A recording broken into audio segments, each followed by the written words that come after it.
Après avoir fait une chronique sur toutes les planètes telluriques de notre système solaire, voyageons au-delà de la ceinture principale d'astéroïdes pour arriver à la première planète gazeuse la plus proche du Soleil, Jupiter. Étymologiquement, en anglais comme en français, Jupiter fait référence au dieu de la foudre, mais aussi des autres divinités. Jupiter, métaphoriquement, orchestre notre système planétaire. Quatrième objet le plus lumineux de notre ciel après le Soleil, la Lune et Vénus, elle est de loin la plus intéressante. Elle se place comme la planète la plus grande du système solaire et a une masse rivalisant avec celle du Soleil en termes de champ gravitationnel. Souvent considérée comme une étoile ratée, il lui faudrait au moins 13 fois sa masse actuelle pour démarrer la fameuse fusion du deutérium évoquée dans la chronique sur les planètes. Si vous ne l'avez pas regardé, je vous conseille d'y faire un petit détour. En attendant, essayons de percer les secrets du chef d'orchestre du système solaire et apprenons-en plus sur Jupiter dans cette chronique autour de Vénus.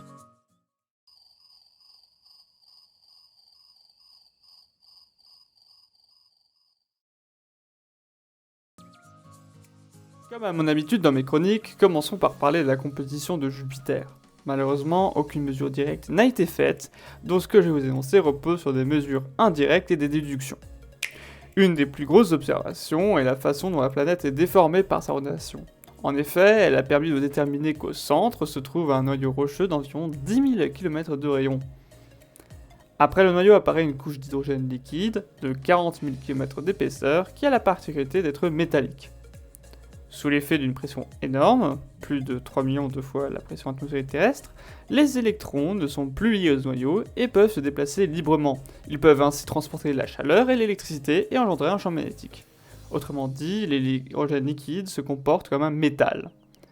Au-dessus se trouve une autre couche de 20 000 km d'épaisseur composée d'hydrogène liquide qui n'est plus métallique cette fois-ci, la pression étant moins forte. Enfin, vers la surface, on trouve une très mince couche d'hydrogène moléculaire gazeux, épaisse d'environ 1000 km. C'est ce qu'on voit depuis la Terre.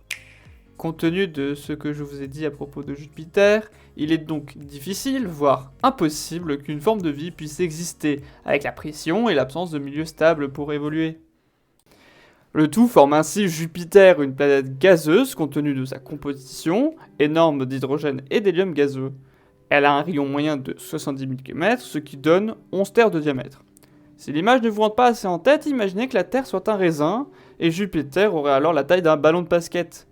Ce ballon de basket, ou devrais-je dire Jupiter, orbite à environ 780 millions de kilomètres du Soleil en pas moins de 4335 jours, équivalent à 12 ans terriens.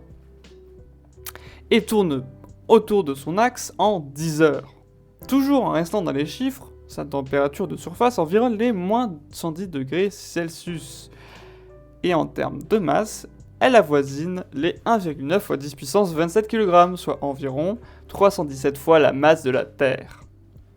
Toute cette masse permet donc la protection du système solaire de la plupart des astéroïdes, lui donnant le titre d'aspirateur du système solaire, et serait responsable de la stabilité de la ceinture d'astéroïdes entre Mars et la géante gazeuse, en empêchant la formation de planètes.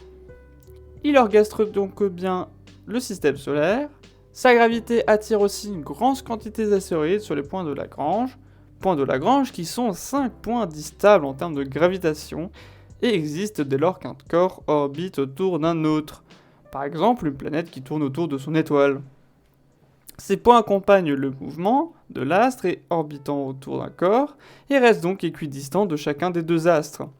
On les note par un L suivi d'un chiffre compris entre 1 et 5.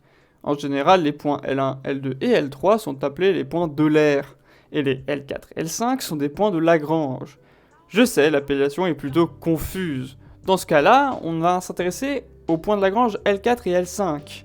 Si on note le Soleil comme le point S et Jupiter comme le point J, JL4S et JL5S forment tous les deux un triangle équilatéral, et c'est ainsi que s'agglomère une quantité importante d'astéroïdes due à la masse importante de Jupiter. Cependant, ces 10 astéroïdes, sur les points de Lagrange, environnent les 9000, et contre toute attente, ils ne forment pas les lunes de Jupiter. En effet, la planète gazeuse en possède déjà 75. Les 4 lunes les plus notables sont celles identifiées par Galilée, vers 1610. Io, Europe, Ganymède et Callisto. Je ne vais pas rentrer dans le détail pour profiter d'un petit détour historique de la plus grande planète du système solaire. Jupiter, comme le reste du système solaire, commence à se former il y a de cela 4,5 milliards d'années. La gravité a permis une accrétion de gaz et de poussière pour devenir la planète de gaz qu'on connaît. Jupiter a pris la plupart de la masse de gaz restante après la formation du Soleil, finissant 2 fois plus lourde que les autres planètes du système solaire tout entier. En effet, on parle bien des restes de gaz du Soleil. En effet, Jupiter possède les mêmes ingrédients pour devenir une étoile, mais n'a pas accumulé assez de masse pour commencer à brûler. Il y a de cela 4 milliards d'années, Jupiter fixe son orbite à celle qu'elle a actuellement en se plaçant comme la 5e planète de notre système solaire.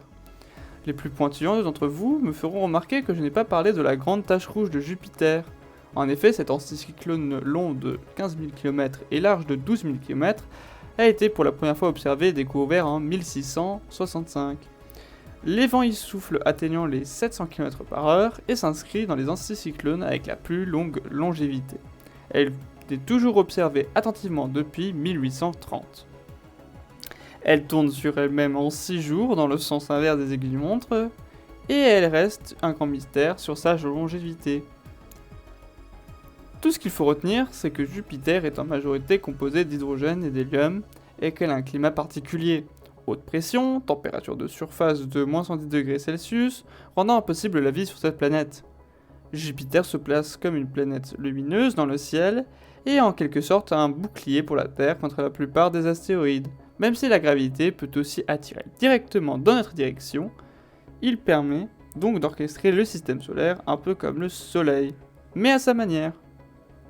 Il est comme le dieu de la mythologie Jupiter, tout puissant en protection, mais aussi en destruction. En tout cas, j'espère que cette chronique vous a plu, en espérant que mon travail vous plaît toujours autant. En tout cas, on se retrouve dans la prochaine chronique autour de Vénus, et en attendant la prochaine, je vous le dis, à la revoyure.